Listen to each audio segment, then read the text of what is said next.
Oh, hi, Stephen. Hello, Aurora. Let's start here in France, where unemployment has hit another record high. Yeah, new figures for January showing the number of people out of work increased to over 3.3 million. It's another blow for the French government, which had promised to reverse the trend of rising unemployment by the end of last year. A part of that problem is that the French economy isn't growing fast enough to create the jobs that are needed, as Oliver Farry now explains.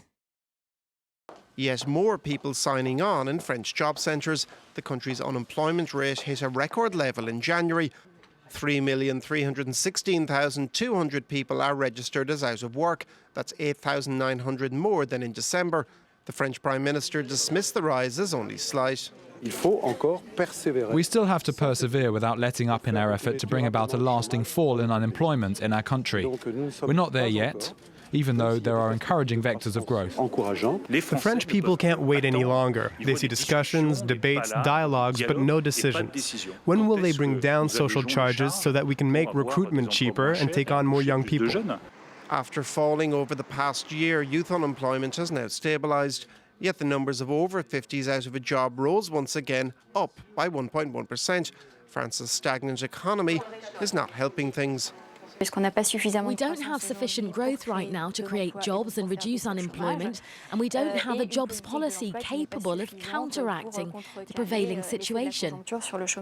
In the space of 20 months, the number of people out of work has climbed by more than 366,000.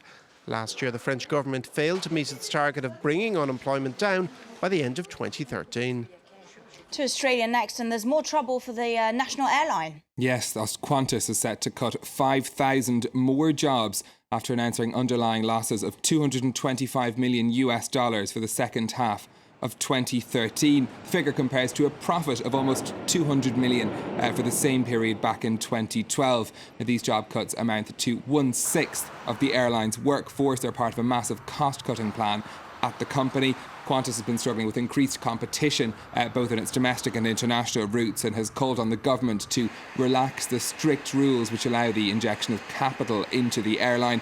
It's set to sell or delay the delivery of 50 aircraft in an effort to save money, and the CEO says there will be more tough decisions ahead.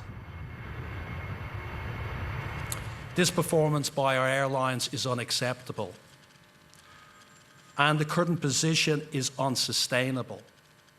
It reflects a substantial change in our circumstances. So how has this done to Qantas's share price? Well, they're trading down more than 8% in Sydney today. In fact, that's affecting the Australian markets overall. As we can see, the S&P ASX 200 in Sydney down almost 0.5% there. Japan also trading slightly in the red, as you can see, but a brighter picture in China. The Hang Seng in Hong Kong and the Shanghai Composite both trading in positive territory after recent losses. Investors said to be watching closely for new policy that might emerge from the new legislative session in China coming up in March. Let's just take a quick look as well at how things finished on Wall Street. Markets there generally cheered by good data on new home sales. The S&P 500 closing just 3 points below its record level of closure some 6 weeks ago. And we've got plenty of company news for you, so take us through the highlights, Stephen. Well, the French nuclear company Areva reported net losses of almost €500 million for 2013. The largely state-owned firm was mostly dragged down by increased costs relating to its new generation EPR reactor it's building in Finland. Areva also confirmed its plans to build 10 such reactors by 2016. And profits at China's leading search engine Baidu fell by 0.4% in the last 3 months of 2013. That's despite revenues rising by over 50% year on year to $1.6 billion. Baidu's profit figure was hit by an increase in marketing and administrative costs linked to a new push in its mobile services. And finally, they might be best known for their planes, but Boeing has got a bit mission impossible there with their latest product. Yes, the details have emerged of the aircraft maker's new black phone, which deletes all of the call and message data if someone tries to open it. Now, the product was being developed in secret, but a letter written to US regulators revealed some of the details of it. They're targeting particularly security-conscious customers, particularly those from government agencies who are trying to hide their mobile communications.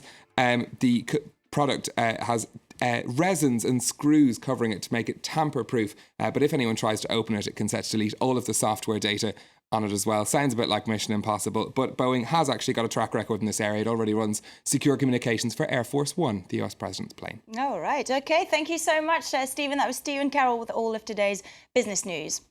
And it's time now for the France 24 special series on farming. As you know, France's biggest